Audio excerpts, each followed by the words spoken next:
नमस्कार, हमारे चैनल वेदांत में आपका स्वागत है। दोस्तों, अब तक हमने गौणी भक्ति के बारे में चर्चा की। आज हम पराभक्ति और त्याग का विवेचन करेंगे। इस पराभक्ति के अभ्यास में लगने के लिए एक विशेष साधन की बात बतलानी है। इस सब प्रकार की साधनाओं का उद्देश्य है आत्मशुद्धि। चाहे वो नाम जप हो, कर्मकांड, प्रतीक, प्रतिमा आदि केवल आत्मशुद्धि के लिए है, पर शुद्धि की इन सब साधनाओं में त्याग ही सबसे श्रेष्ठ है। इसके बिना कोई भी पराभक्ति के क्षेत्र में प्रवेश नहीं कर सकता। त्याग की बात सुनते ही बहुत से लोग डर जाते हैं, पर इसके बिना किसी प्रकार की आध्यात्मिक उन्नति संभव नहीं। सब प्रकार के योग में यह त्याग आवश्यक है। यह त्याग ही सारी आध्यात्मिकता का प्रथम सोपान है, उसका सार है। यही वास्तविक धर्म है। जब मानवात्मा संसार की समस्त वस्तुओं को दूर फेंक गंभीर तत्वों के अनुसंधान में लग जाती है, जब वह समझ लेती है कि मैं देह रूप जड़ में बद्ध होकर स्वयं जड़ हुई जा रही हूँ और क्रमशः विनाश की ओर बढ़ रही हूँ, और ऐसा समझकर जब वह जड़ पदार्थ से अपना मुंह मोड़ लेती है, तभी त्याग आरंभ होता है। तभी वास्तविक आध्यात्मिकता की नींव पड़ती है। कर्मयोगी सारे फलों का त्याग करता है। वह जो कुछ कर्म करता है उसके फल में वह आसक्त नहीं होता। वह ऐहिक अथवा पारलौकिक किसी प्रकार के फलोभोग की परवाह नहीं करता। राजयोगी जानता है कि सारी प्रकृति का लक्ष्य आत्मा को भिन्न भिन्न प्रकार के सुख दुखों का अनुभव प्राप्त कराना है, जिसके फलस्वरूप आत्मा यह जान ले कि वह प्रकृति से नित्य पृथक और स्वतंत्र है। मानव आत्मा को यह भली भांति जान लेना होगा कि वह नित्य आत्मस्वरूप है और भूतों के साथ उसका संयोग केवल सामयिक है, क्षणिक है। राजयोगी प्रकृति के अपने नानाविध सुख दुखों के अनुभवों से वैराग्य की शिक्षा पाता है। ज्ञान योगी का वैराग्य सबसे कठिन है, क्योंकि आरंभ से ही उसे यह जान लेना पड़ता है कि यह ठोस दिखने वाली प्रकृति निरी मिथ्या है। उसे यह समझ लेना पड़ता है कि प्रकृति में जो कुछ शक्ति का विकास दिखता है वह सब आत्मा की ही शक्ति है, प्रकृति की नहीं। उसे आरंभ से ही यह जान लेना पड़ता है कि सारा ज्ञान और अनुभव आत्मा में ही है, प्रकृति में नहीं, और इसलिए उसे केवल विचारजन्य धारणा के बल से एकदम प्रकृति के सारे बंधनों को छिन्न भिन्न कर डालना पड़ता है। प्रकृति और प्राकृतिक पदार्थों की ओर वह देखता तक नहीं। वे सब उड़ते दृश्यों के समान उसके सामने से गायब हो जाते हैं। वह स्वयं कैवल्य पद में अवस्थित होने का प्रयत्न करता है। सब प्रकार के वैराग्यों में भक्ति योगी का वैराग्य सबसे स्वाभाविक है। उसमें न कोई कठोरता है, न कुछ छोड़ना पड़ता है, न हमें अपने आप से कोई चीज़ छोड़नी पड़ती है, और न बलपूर्वक किसी चीज़ से हमें अपने आप को अलग ही करना पड़ता है। भक्त का त्याग तो अत्यंत सहज और स्वाभाविक होता है। इस प्रकार का त्याग बहुत कुछ विकृत रूप में हम प्रतिदिन अपने चारों ओर देखते हैं। उदाहरण के लिए, एक मनुष्य एक स्त्री से प्रेम करता है। कुछ समय बाद वह दूसरी स्त्री से प्रेम करने लगता है और पहली स्त्री को छोड़ देता है। वह पहली स्त्री धीरे धीरे उसके मन से पूर्णतया चली जाती है और वह उस मनुष्य को उसकी याद तक नहीं आती। उस स्त्री का अभाव तक उसे अब महसूस नहीं होता।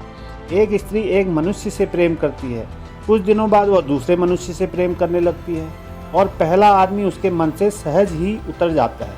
किसी व्यक्ति को अपने शहर से प्यार होता है, फिर वह अपने देश को प्यार करने लगता है, और तब उसका अपने उस छोटे से शहर के प्रति उत्कट प्रेम धीरे धीरे स्वाभाविक रूप से चला जाता है। फिर जब वही मनुष्य सारे संसार को प्यार करने लगता है, तब उसका स्वदेशानुराग, अपने देश के प्रति प्रबल और उन्मत्त प्रेम धीरे धीरे चला जाता है। इससे उसे कोई कष्ट नहीं होता। यह भाव दूर करने के लिए उसे किसी प्रकार की जोर जबरदस्ती नहीं करनी पड़ती। एक अशिक्षित मनुष्य इंद्रिय सुखों में उन्मत्त रहता है। जैसे जैसे वह शिक्षित होता जाता है, वैसे वैसे ज्ञान चर्चा में उसे अधिक सुख मिलने लगता है और उसके विषय भोग भी धीरे धीरे कम होते जाते हैं। एक कुत्ता अथवा भेड़िया जितनी रुचि से अपना भोजन करता है, उतना आनंद किसी मनुष्य को अपने भोजन में नहीं आता। परंतु जो आनंद मनुष्य को बुद्धि और बौद्धिक कार्यों से प्राप्त होता है, उसका अनुभव एक कुत्ता कभी नहीं कर सकता। पहले पहल इंद्रियों से सुख होता है, परंतु ज्यों-ज्यों प्राणी उच्चतर अवस्थाओं को प्राप्त होता जाता है, त्यों-त्यों इंद्रियजन्य सुखों में उसकी आसक्ति कम होती जाती है।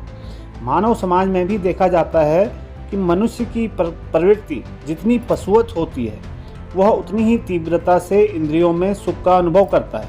पर वह जितना ही शिक्षित और उच्च अवस्था को प्राप्त होता जाता है, उतना ही उसे बुद्धि संबंधी तथा इसी प्रकार की अन्य सूक्ष्मतर बातों में आनंद मिलने लगता है। इसी तरह जब मनुष्य बुद्धि और मनोवृत्ति के भी अतीत हो जाता है और आध्यात्मिकता तथा ईश्वरानुभूति के क्षेत्र में विचरता है, तो उसे वहाँ ऐसा अपूर्व आनंद प्राप्त होता है कि उसकी तुलना में सारा इंद्रियजन्य सुख, यहाँ तक कि बुद्धि से मिलने वाला सुख भी बिल्कुल तुच्छ प्रतीत होता है। जब चंद्रमा चारों ओर अपनी शुभ्रोज्ज्वल किरणें बिखेरता है तो तारे धुंधले पड़ जाते हैं, परंतु सूर्य के प्रकट होने से चंद्रमा स्वयं ही निष्प्रभ हो जाता है। भक्ति के लिए जिस वैराग्य की आवश्यकता होती है, उसको प्राप्त करने के लिए किसी का नाश करने की आवश्यकता नहीं होती।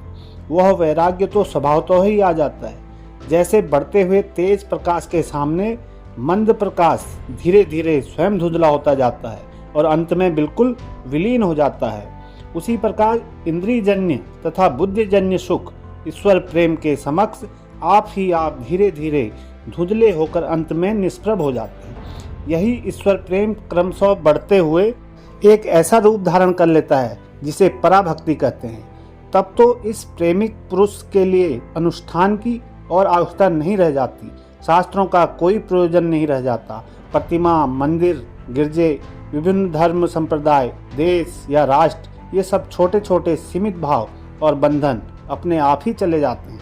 तब संसार में ऐसी कोई भी वस्तु नहीं बचती जो उसको बांध सके, जो उसकी स्वाधीनता को नष्ट कर सके। जिस प्रकार किसी चुंबक की चट्टान के पास एक जहाज के आ जाने से उस जहाज की सारी कीलें तथा लोहे की छड़ें खींचकर निकल आती हैं और जहाज के तख्ते आदि खुलकर पानी पर तैरने लगते हैं, उसी प्रकार प्रभु की कृपा से आत्मा के सारे बंधन दूर हो जाते हैं और वह मुक्त हो जाती है।